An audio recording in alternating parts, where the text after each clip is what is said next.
विमला काकी, जो कि गांव की सबसे बुजुर्ग औरत है, वो चौपाल पर बैठकर हर रोज बच्चों को कहानियाँ सुनाती है। सभी बच्चों को विमला काकी की कहानी बहुत पसंद आती है। वो रोज चौपाल पर बैठकर विमला काकी की कहानियों का आनंद लेते। अच्छा बच्चों, तुम्हें पता है हमारे गांव में बहुत पहले एक नरभक्षी दानव रहता था। उसके लंबे लंबे नाखून थे, बड़े बड़े बाल, बड़े बड़े दांत और बिल्कुल एक भालू की तरह था वो। विक्रम, देख जरा, सभी बच्चे विमला काकी की कहानियाँ सुनकर मस्त हो जाते हैं। हाँ भाई, और रात में हमें सोने नहीं देते। फिर दोनों बच्चे हंसने लगते हैं। अच्छा, अब वो दानव कहाँ है? अब वो दानव हमारे गांव के कुएं में है। क्या, कुएं में? हाँ, हमारे गांव के कुएं में। अब जो भी बच्चा पढ़ाई नहीं करेगा, जिद करेगा, वो दानव आकर उसे खा जाएगा। क्या, खा जाएगा? चलो अब जाओ यहाँ से और जाकर सो जाना, ठीक है? सभी बच्चे वहाँ से चले जाते हैं। सभी बच्चे खेलते खेलते उस कुएं तक पहुँच जाते हैं। देख बंकू, अगर तूने मेरी गेंद नहीं दी तो तुझे वो राक्षस खा जाएगा। तुझे अभी भी वो राक्षस वाली बात याद है? अरे वो एक कहानी थी बस, और कुछ नहीं। अगर सच में कोई राक्षस होता तो क्या हमारे घर वाले हमें यहाँ आने देते? और अगर राक्षस हुआ तो? अरे तू भी किन बातों में विश्वास करता है? चल मैं तुझे उस कुएं में दिखाता हूँ, कोई राक्षस नहीं है। फिर सारे बच्चे उस कुएं के पास चले जाते हैं और उस कुएं का ढक्कन खोल देते हैं। तभी उन्हें बहुत डरावनी आवाजें सुनाई देती हैं। सभी बच्चे डर के मारे वहाँ से भाग जाते हैं। शाम को जुगनू अपने खेत में कुछ काम कर रहा था और घर जाते समय उस कुएं के पास से गुजरा कि अचानक कुएं के पास से वो गायब हो गया। गांव वाले उसे ढूंढ ढूंढ कर परेशान हो गए, लेकिन वो नहीं मिला। तब से रात को जो कोई भी उस कुएं की तरफ जाता, वहाँ से फिर लौट कर नहीं आता। गांव के सभी लोग चौपाल पर बात करते हैं। मुखिया जी, हमें कुछ करना होगा। कुछ दिनों से जो कोई भी उस कुएं की तरफ जाता है, लौट कर नहीं आता। गांव में इतने सारे हादसे हो गए, अब ना जाने वो कुआं किस किस को खा जाएगा। हमारा शहर जाना बहुत जरूरी हो गया है। हाँ, अब तो मुझे भी फिक्र होने लगी है। जब तक हम इस समस्या का समाधान ना ढूंढ ले, तब तक कोई भी रात में उस कुएं की तरफ नहीं जाएगा। तब से गांव के लोगों ने रात में उस रास्ते से वहाँ से आना जाना बंद कर दिया। फिर एक दिन प्रताप के बेटे बंकू को बहुत तेज बुखार आ जाता है और शहर जाने का बस वही एक रास्ता था। बंकू की हालत बिगड़ने लगी तो प्रताप बंकू को लेकर उस कुएं वाले रास्ते से ही शहर के लिए निकला। शहर से आते वक्त, सुनिए जी, जल्दी जल्दी चलिए, शाम हो गई है। हमारा यहाँ ज्यादा देर रहना खतरे से खाली नहीं है। अरे हाँ, चली तो रहा हूँ। पिताजी, क्या सच में इस कुएं में कोई राक्षस रहता है? हाँ बेटा, लगता तो ऐसा ही है, पर अब जल्दी जल्दी चलो। जब तक बंकू दौड़कर उस कुएं के पास चला जाता है। अरे अब खड़े क्या हो, पकड़ो उसे, देखो वो उस कुएं की तरफ जा रहा है। अरे तो मैं क्या करूं? सुबह से तो बुखार में था और अब देखो कैसे इधर उधर दौड़ रहा है। बंकू, ए बंकू, रुक जा। बंकू उस कुएं में झांक कर देखता है और प्रताप उसे पकड़ने के लिए झपट्टा मारता है। तभी बंकू का पैर एकदम से फिसल जाता है और वो कुएं में जाकर गिर जाता है। बंकू, बंकू बेटा, अजी अब क्या होगा? आप निकालिए मेरे बेटे को इस कुएं से बाहर। मुझे नहीं पता, आप कैसे भी इसे कुएं से बाहर निकालिए। मुझे बस मेरा बेटा चाहिए। अरे हाँ भाग्यवान, मुझे भी मेरा बेटा उतना ही प्यारा है जितना कि तुझे। चल, हम गांव से मदद लेकर आते हैं। फिर दोनों गांव की तरफ जाते हैं। गांव वाले उर्मिला को रोते देख इकट्ठा हो जाते हैं। अरे क्या हुआ भाभी, आप रो क्यों रही हो? और प्रताप भैया, आप भी बहुत घबराए हुए लग रहे हो। अरे भाई चलो, जल्दी हमारी मदद करो।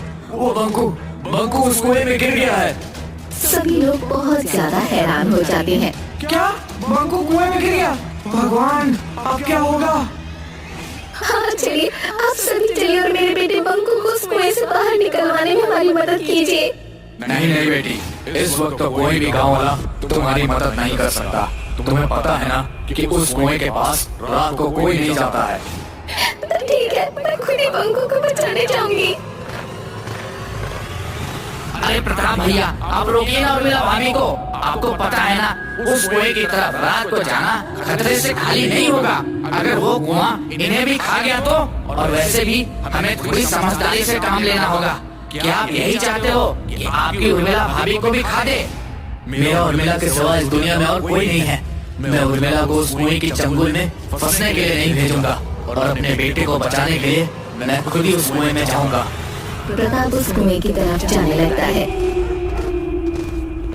रुक जा बेटा, जितना प्यारा बंकू तुम दोनों को है, उतना हमें भी। पर अगर तुम दोनों भी उस कुएं की तरफ गए और भगवान ना करे तुम्हें कुछ हो गया तो फिक्र मत करो बेटा, भगवान कुछ रास्ता जरूर दिखाएंगे, बस तुम थोड़ा सब्र करो। फिर उर्मिला गांव के शिव गौरी मंदिर में जाने लगती है।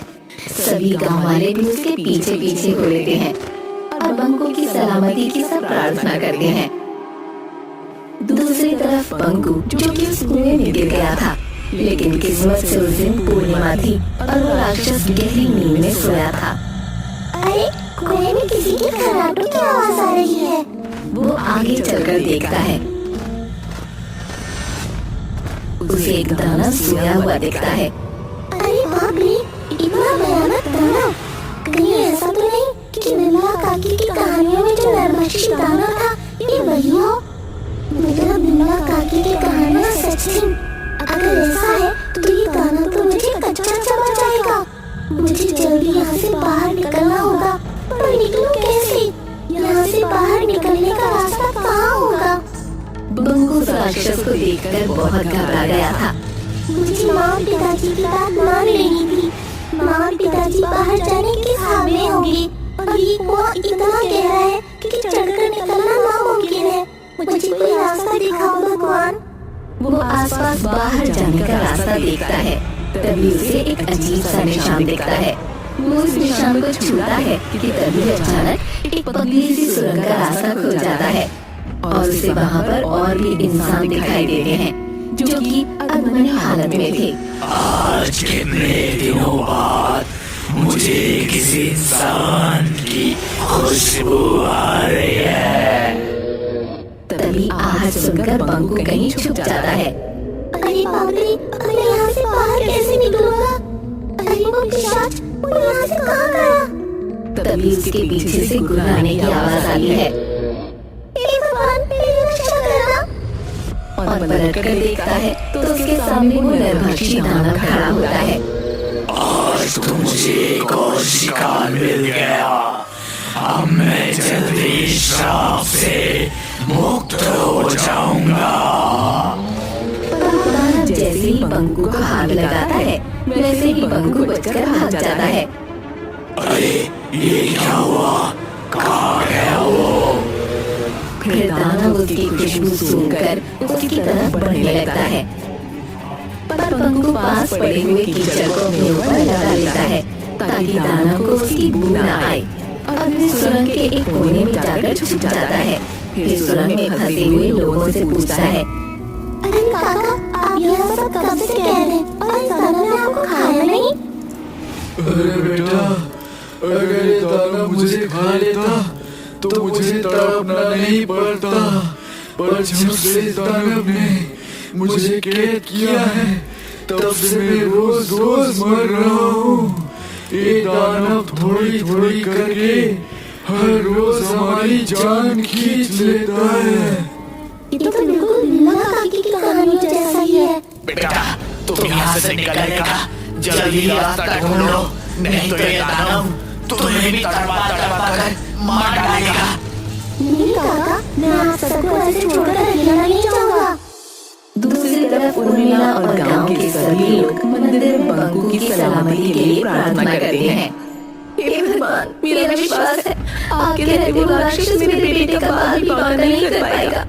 तभी वहाँ एक अघोरी साधु आ जाता है। तुम सब मारे जाओगे, तुम में से कोई भी जिंदा नहीं बचेगा। सभी गांव वाले उस अघोरी की बात सुनकर दंग हो जाते हैं। आप कौन बाबा?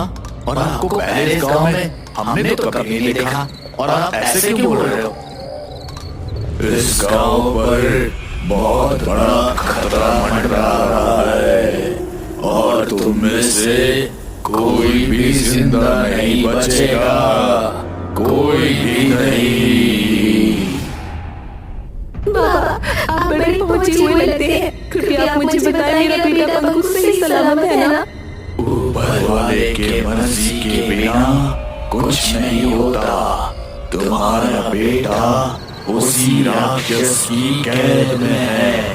वो राक्षस किसी को भी जिंदा नहीं छोड़ेगा। क्या? पर वो राक्षस हमारे गांव में कैसे आया? और हाँ, वो सबको क्यों मारना चाहता है? वो राक्षस इसी गांव का एक आदमी था जो कि किसी संत के श्राप के कारण उसी कुएं में दानव बनकर रह रहा है। उसने कई साल शिव जी की उपासना की और खुद को बहुत ही शक्तिशाली बना लिया, और अगर वो 11 इंसानों की बलि देगा तो वो और भी ज्यादा शक्तिशाली बन जाएगा, और फिर वो उस कुएं से बाहर भी निकल सकता है। क्या? पर बाबा, उसे मारने का कोई तो तरीका होगा ना? तरीका तो है विमला बहन। आप अभी उस राक्षस को मारने का तरीका इन गांव वालों को बताइए। आप विमला काकी को जानते हैं? हाँ बेटा, ये बहुत ही जाने माने अघोरी है। पर जब से उन साधु ने उस आदमी को श्राप दिया था, तब से हमारे गांव में कोई भी संत और साधु नहीं आया। पर कौन था वो आदमी और उसे ये श्राप क्यों मिला? वो आदमी सभागन का बेटा था। उसने एक साधु की गाय को मार के उसका मांस खाया था। तब से उस साधु ने उसे श्राप देकर उस कुएं में बंद कर दिया था। दूसरी तरफ बंकू वहाँ से बाहर निकलने का रास्ता ढूंढने लगता है। तभी अचानक उसके सामने वो दानव आ जाता है। तो तू यहाँ पर छुपा हुआ है चूहे? तूने मुझे बहुत भड़काया है। अब मैं तुझे कच्चा चबा जाऊंगा। दानव बंकू को पकड़ने के लिए आगे बढ़ता है, पर बंकू बचकर फिर से निकल जाता है। दानव गुस्से से बंकू के पीछे पीछे बढ़ता है और बंकू उससे बचकर आगे निकल जाता है। दौड़ते दौड़ते बंकू एक पत्थर से ठोकर खाकर गिर जाता है। बंकू उस पत्थर को ध्यान से देखता है तो पत्थर के पीछे नागफनी दिखाई देती है। तब वो उस पत्थर को खोदने लगता है। अरे शिवलिंग, और ये भी इस कुएं के अंदर। हे महादेव, आप मेरी और यहाँ पर क्या बाकी सभी लोगों की रक्षा करना। तभी दानव वहाँ पहुँच जाता है और वो उसके मुंह से आग के गोले बरसाने लगता है। बंकू बचते बचाते उस चट्टान के पीछे जाकर छुप जाता है जहाँ पर वो दानव सोया हुआ था, और दानव के आग के गोले की वजह से वो चट्टान टूट जाती है। उस चट्टान में से एक त्रिशूल निकलता है। उस त्रिशूल को देखकर दानव डर जाता है। अरे, इस त्रिशूल को देखकर ये दानव डर क्यों रहा है? तभी दानव फिर से आग का गोला बंकू पर फेंकता है, पर बंकू खुद को बचाने के लिए उस त्रिशूल को आगे करके आंख बंद कर लेता है, और वो आग का गोला उस त्रिशूल से टकराकर उस दानव पर ही उल्टा पड़ जाता है। अरे, मतलब ये त्रिशूल मायावी है। इसका मतलब इस त्रिशूल से दानव भी मर सकता है। फिर बंकू उस त्रिशूल से दानव के ऊपर वार करता है। दानव दर्द से कराहने लगता है, पर वो मरता नहीं। अरे, ये दानव तो इस त्रिशूल से भी नहीं मरा। अरे हाँ, याद आया, विमला काकी ने एक बार उनकी कहानी में बताया था, अगर त्रिशूल से राक्षस की नाभि में वार करो तो वो मर जाएगा। फिर बंकू त्रिशूल निकालकर उस राक्षस की नाभि में वार करता है। वो राक्षस जोर जोर से कराहने लगता है, और देखते ही देखते एक आदमी में बदल जाता है, और कुएं में कैद सभी लोग ठीक हो जाते हैं। अरे, तुम इंसान कैसे बन गए? वो दानव बंकू को सारी बात बताता है, और फिर उसे और कुएं में कैद सभी लोगों को बाहर निकालता है। अगले दिन गांव के सभी लोग उस कुएं के पास इकट्ठा हो जाते हैं। अरे भूत भूत भूत! अरे कहाँ है भूत? अरे वो देखो, उस बरगद के पेड़ में कुछ हलचल हो रही है। ये वही भूत होगा जो इंसानों को मारना चाहता है। तभी वहाँ से बंकू और कुएं में कैद लोग और विमला काकी का बेटा बरगद के पेड़ से बाहर निकलते हैं। गांव के सभी लोग बहुत हैरान हो जाते हैं। फिर बंकू गांव वालों को सारी बातें बताता है। विमला काकी अपने बेटे को गले से लगा लेती हैं। बंकू, आज तूने मेरे खोए हुए बेटे को फिर से लौटा दिया। मैं तेरा धन्यवाद कैसे करूं? रोज रोज नई नई कहानियाँ सुनाकर। और फिर सब लोग हंसने लगते हैं। फिर उर्मिला भी बंकू को गले से लगाती है। बंकू गांव वालों को बताता है कि कुएं के अंदर एक बहुत ही सुंदर शिवलिंग है। अगर उस कुएं के नीचे सच में कोई शिवलिंग है तो क्यों ना हम उस शिवलिंग को बाहर स्थापित कर दें? अरे हाँ, बहुत ही अच्छा सुझाव है। हम आज ही इस शिवलिंग की स्थापना का काम शुरू कर देंगे और एक शिव मंदिर भी बनवाएंगे। वहीं उर्मिला अपने पति को सही सलामत देखकर महादेव और देवी माँ का धन्यवाद करती है।